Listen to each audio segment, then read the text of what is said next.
Hey, book friends, it's Caitlin, Tishka, and our Charlie Brown Christmas tree coming at you for a video about the weirdest books that I read this year.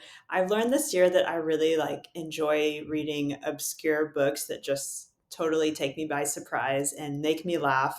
And some of them I liked, other ones not so much. So I'll talk about these books today without giving any spoilers away in case you want to read them. The first book I'll talk about is called Lightning Rods by Helen DeWitt, one of the weirdest books I've ever read in my life. This is about this failed vacuum cleaner slash encyclopedia salesman, and he has this fixation that he turns into a successful invention, and he thinks it's going to solve the problem of sexual harassment in the workplace. And so he hires a bunch of secretaries who double as willing prostitutes to relieve the sexual tension that these male colleagues have in the workplace. Are you serious? And they transform the handicap bathroom into the place where this takes place. They put a hole in the bottom, and just so that the girls bottom half can fit through. And so yeah, they get it on, and they can't see each other, and so it's not awkward, and they can't identify each other in the workplace. But the guys are relieved, and suddenly they're working really efficiently, and the women are making a lot of money, and everyone is kind of happy. It is so bizarre. I listened to this as an audiobook, and it was just the most deadpan narrator, and I just couldn't believe what I was hearing. The next weird book I want to talk about is called Nothing to See Here. This is about this kind of sad woman who works in a grocery store in this crappy town, and she has a pen pal. It's this really rich girl that she still stays in contact with, even though this girl is the reason she got kicked out of school in the first place. The girl sends her a letter one day saying to come to their house, and she says she has a job for her. And when she gets there, they say that the job is to take care of her stepkids who, ready? The stepkids burst into flames whenever they get angry, and this has to be kept under wraps because her husband is on track to maybe being the next president of the United States, and so they don't want anyone on the outside to find out that he has these crazy fire children. And so it's this really cute story of how she ends up taking care of these kids and how they start bonding. I really enjoyed listening to this one as an audiobook. I'm going to say very little about this next one because I don't want to spoil it. I didn't know anything more about it than this when I read it, and I was just really happily surprised. It's called The Most, and it is about this woman who suddenly one day gets into the swimming pool and in November and decides to not get out.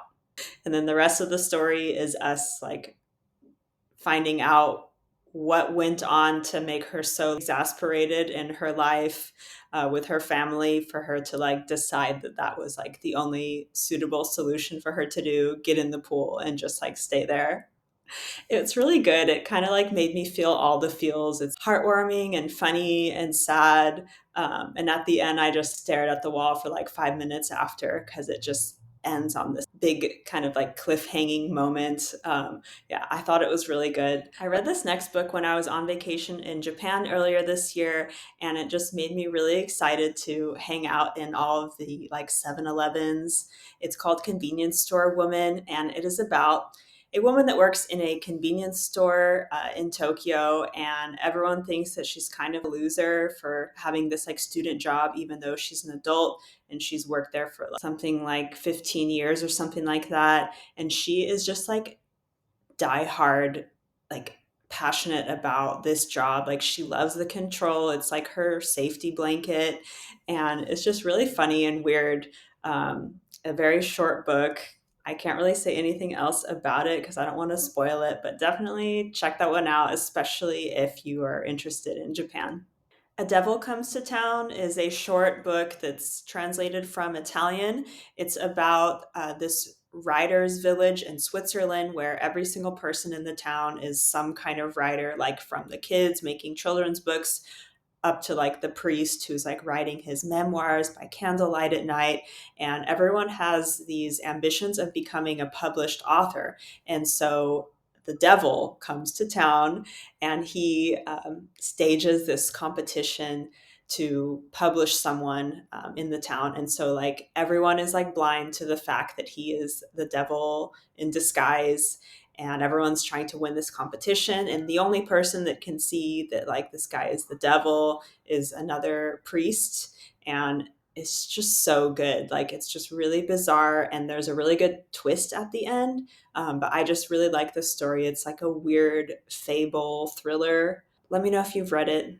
Let's talk about Nightbitch. This is a story about this mother who used to be an artist, and now she has like a young child, and she's like really struggling with kind of like losing her creativity and just feeling exasperated with motherhood and not having a helpful partner.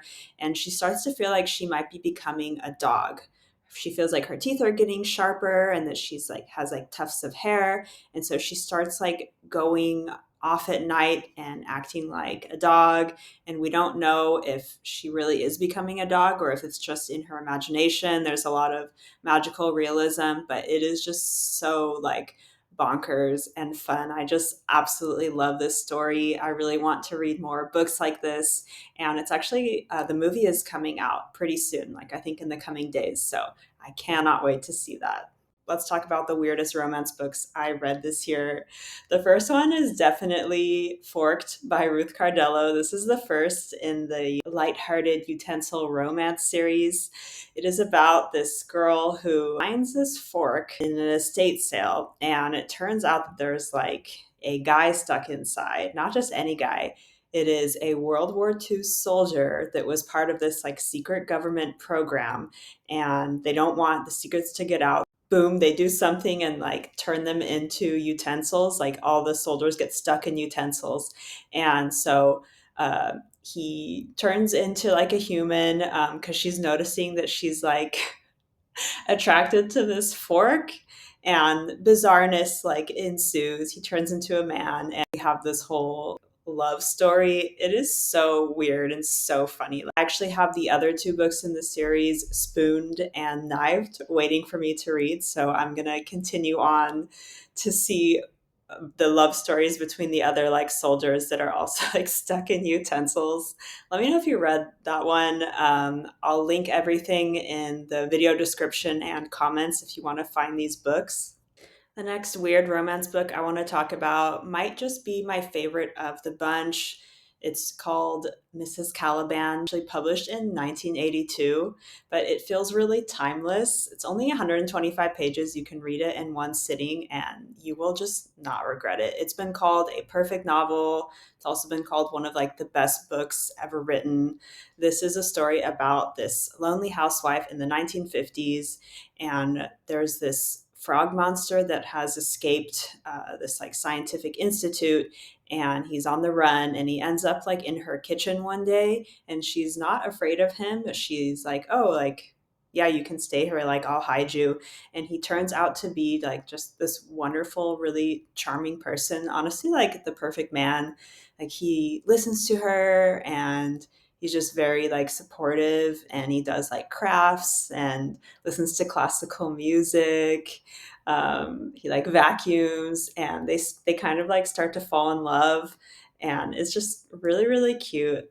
I just love this book so much. It's really weird, and I feel like this kind of cozy romantasy love story is just something that I want to read more of. So if you have any recommendations for books like this, I would love to have them. One of my favorite books I read this year has been Big Swiss by Jen Beagin. This is a story about this woman named Greta. She's in her late 50s and she's desperate for work, so she ends up transcribing sessions for this sex therapist. And she starts obsessing over one of his patients who she calls Big Swiss. And one day she realizes that she like recognizes her when they're in town because she hears her voice, and she starts to like strike up a friendship with her, but she's trying to like avoid saying that she transcribes her sex therapy sessions. And she starts to kind of like fall in love with her. They have this really strange affair, And it's just really weird and fun. It reminds me a lot of Killing Eve, and it makes me even happier that Jodie Comer is going to play Flavia, who is Big Swiss, in the upcoming series adaptation. So I'm looking forward to seeing that. Let me know if you've read this one.